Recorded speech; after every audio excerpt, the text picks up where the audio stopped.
Morning to all my friends. तो कैसे हैं आप सब। मैं विकास वर्मा अपने यूट्यूब चैनल द आर्कटम में आप सभी लोगों का हार्दिक स्वागत एवं अभिनंदन करता हूं। तो दोस्तों, आज हम बात करेंगे आर्किटेक्ट लाइसेंस के बारे में कि आर्किटेक्ट लाइसेंस को कौन कौन प्राप्त कर सकता है। आप लोगों के मन में जाहिर सी बात होगी कि अगर कोई बंदा बैचलर ऑफ आर्किटेक्चर का है तो उसे आसानी से आर्किटेक्ट लाइसेंस प्राप्त हो जाता है, लेकिन इसके अलावा भी एक रूल है। आप आर्किटेक्ट लाइसेंस को प्राप्त कर सकते हैं अगर आप डिप्लोमा इन सिविल इंजीनियरिंग कर रहे हैं या कर चुके हैं, या फिर डिप्लोमा इन इंटीरियर डिज़ाइन कर रहे हैं, कर चुके हैं, या फिर आप आर्किटेक्चरल असिस्टेंटशिप कोर्स कर रहे हैं या कर चुके हैं। आप आर्किटेक्ट लाइसेंस के भागी हैं, आप उसको प्राप्त कर सकते हैं। ये रूल पहले नहीं था, लेकिन अब रूल भारत सरकार ने इसको अप्रूव कर दिया है, अप्रूवल दे दिया है इसको। तो इसका क्या प्रोसेस है कि आप एक आर्किटेक्ट लाइसेंस को प्राप्त कर सकते हैं, तो उसको मैं स्टेप बाय स्टेप समझाने का प्रयास करूंगा आप लोगों को। तो दोस्तों, आर्किटेक्ट लाइसेंस को पाने के लिए सबसे पहले आप लोगों को IIA या आपको इंडियन इंस्टीट्यूट ऑफ आर्किटेक्चर का एग्ज़ाम देना पड़ेगा। जैसे ही आप एग्ज़ाम देते हो तो आप Indian institute of architecture IIA के मेंबर बन जाते हो। अगर आप IIA के मेंबर बन जाते हो तो काउंसिल ऑफ आर्किटेक्चर कहती है कि हम आपको आर्किटेक्ट का लाइसेंस प्रोवाइड कर देंगे। तो इसका प्रोसेस क्या है कि IIA एग्ज़ाम के लिए क्या एलिजिबिलिटी है, क्या उसका प्रोसेस है, इसके बारे में जानते हैं। तो सबसे पहले दोस्तों, IIA के एग्ज़ाम के लिए आपको, अगर आपने 10th के बाद डिप्लोमा किया है तो आपको 2 इयर्स एक्सपीरियंस लेना होगा।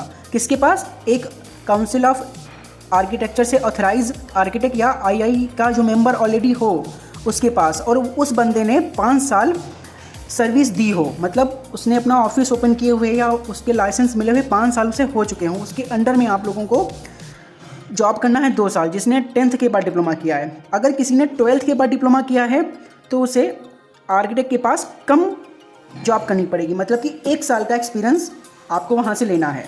उसके बाद एक्सपीरियंस कहाँ से लेना है मैंने आपको बता दिया। IIA का मेंबर होना चाहिए या फिर काउंसिल ऑफ आर्किटेक्चर से ऑथराइज्ड आर्किटेक्ट होना चाहिए जिसने 5 साल काम करते हुए हों, ठीक है। उसके बाद आपने इतना प्रोसेस अपना लिया तो आप IIA के एग्ज़ाम के लिए एलिजिबल हो जाते हो। अब बात करते हैं कि IIA का एग्ज़ाम का प्रोसेस क्या है, इसकी फ़ीस क्या है। एग्ज़ाम फ़ी जो है वो आपको सबमिट करनी पड़ेगी, ठीक है।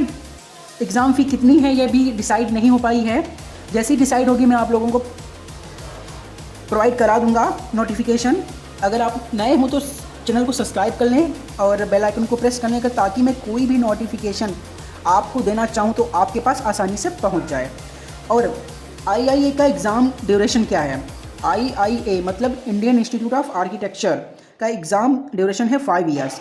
अगर आपने डिप्लोमा, सपोज अगर आपने डिप्लोमा कर लिया, डिप्लोमा करने के बाद आपने 1 साल या 2 साल का एक्सपीरियंस ले लिया, उसके बाद आपने IIA के एग्ज़ाम के लिए रजिस्टर करा देना है, मतलब कि उसके लिए अप्लाई करा देना है। उसके बाद आपको 5 साल आपको वहाँ पे एग्ज़ाम देना है, मतलब 10 सेमेस्टर होंगे, हर एक सेमेस्टर में आपको वहाँ पे जाके एग्ज़ाम देना होगा। आपने देखा होगा कि बहुत सारी ओपन यूनिवर्सिटी हैं, अगर जानते होंगे तो क्या होता है कि आप सिर्फ जाइए एग्ज़ाम देके चले आइए बस। तो वही चीज़ है ये आपकी IIA। अगर आपने ये 5 इयर्स कंप्लीट कर लिया, आप जॉब भी करते रहेंगे और साथ में आपको ये एग्ज़ाम भी देना है। जैसे कि अगर आप बिहार में, क्या होता है कि बिहार में आपको रेगुलर आपको क्लास अटेंड करनी पड़ती हैं, मतलब क्लास जाना अनिवार्य है। इसमें क्लास जाना कोई अनिवार्य नहीं है, ये एक ओपन यूनिवर्सिटी की तरह ही एग्ज़ाम कंडक्ट कराता है, ठीक है।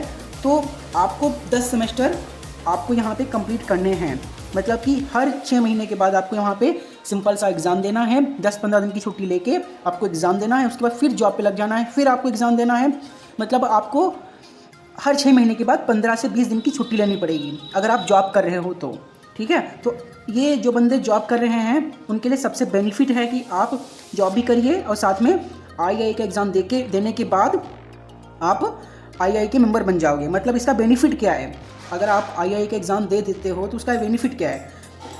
जॉब करने के साथ साथ एग्ज़ाम देने की ज़रूरत है, मतलब कि आप जॉब भी कर रहे हो और आप अपना एग्ज़ाम भी देते रहो, ठीक है। उसके बाद आपने IIA का एग्ज़ाम दे दिया, आई एग्ज़ाम दे जैसे ही आपने इसका कंप्लीट एग्ज़ाम कर लिया, मतलब कि 5 साल पूरे कर लिए, 10 सेमेस्टर जो थे वो आपके कंप्लीट हो गए। 10 सेमेस्टर में जो सब्जेक्ट आपके बैचलर ऑफ आर्किटेक्चर में होंगे वही सब्जेक्ट आपके आई के एग्ज़ाम में होंगे। जो 5 साल आपका बिहार में जो भी सब्जेक्ट होते हैं वो 5 साल इसमें भी होंगे।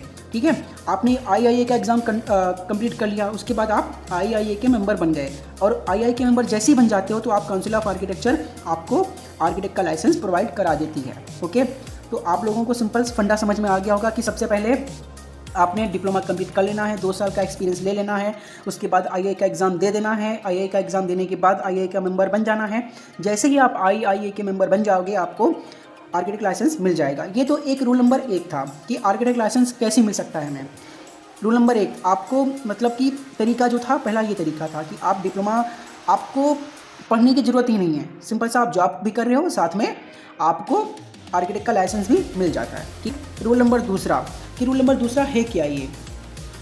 रूल नंबर दूसरा जो है सिंपल सा है, आपने 12th दिया है, 12th के बाद आपने नाटा या जेईई मेन या यूनिवर्सिटी एग्ज़ाम के थ्रू आपने बीआर में एडमिशन ले लेना है, और ये 5 ईयर्स का ड्यूरेशन होता है। वहाँ पे बीआर करने के बाद जो इसकी फ़ीस होती है वो 60,000 से 1.5 लाख के समथिंग होती है, अगर गवर्नमेंट कॉलेज और एवरेज प्राइवेट कॉलेज की बात करें तो। वैसे बहुत सारे से प्राइवेट कॉलेजेस हैं जहाँ पे 2.5-3 लाख पर ईयर फीस जाती है। ठीक है, अब जैसे ही आप बीआर कंप्लीट करते हो तो आपको काउंसिल ऑफ आर्किटेक्चर जो है आपको लाइसेंस प्रोवाइड करा देती है।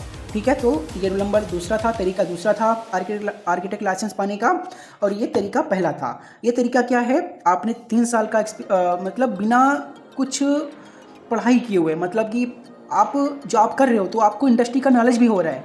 ठीक है, तो आप लोगों को कोई दिक्कत नहीं होगी। आप एग्ज़ाम भी दे रहे हो, वो भी पढ़ाई कर रहे हो तो उसका भी नॉलेज मिल रहा है, और आप एक इंडस्ट्री में काम कर रहे हो, किसी आर्किटेक्ट के अंडर में काम कर रहे हो तो उसका भी नॉलेज मिल रहा है। तो सबसे बेनिफिट यही होता है। अगर मैं आप लोगों को सजेशन दूं, अगर आपने डिप्लोमा किया है तो आप आराम से आई के एग्ज़ाम की प्रिपरेशन करें। प्रिपरेशन करने के बाद आई के मेंबर बने। आई के मेंबर जैसे ही बन जाएंगे आपको काउंसिल ऑफ आर्किटेक्चर आपको लाइसेंस प्रोवाइड करा देगी। आपको कोई भी इंस्टीट्यूट ज्वाइन करने की ज़रूरत नहीं है, कहीं पे भी लगातार क्लासेस ज्वाइन करने की ज़रूरत नहीं है। बस आपको सिर्फ एग्ज़ाम देना जाना है, जॉब करते रहना है और एग्ज़ाम देते रहना है, बस। उसके बाद आप आर्किटेक्ट लाइसेंस को आप भागी हो सकते हो। और आर्किटेक्ट लाइसेंस आप सिविल इंजीनियर भी ले सकता है, इंटीरियर डिज़ाइन भी ले सकता है, और एक आर्किटेक्चरल असिस्टेंटशिप स्टूडेंट भी ले सकता है। ठीक है दोस्तों, तो कैसा लगा video, like share comment subscribe जरूर कीजिएगा। अब मिलते हैं नेक्स्ट वीडियो को लेकर, तब तक के लिए जय हिंद दोस्तों।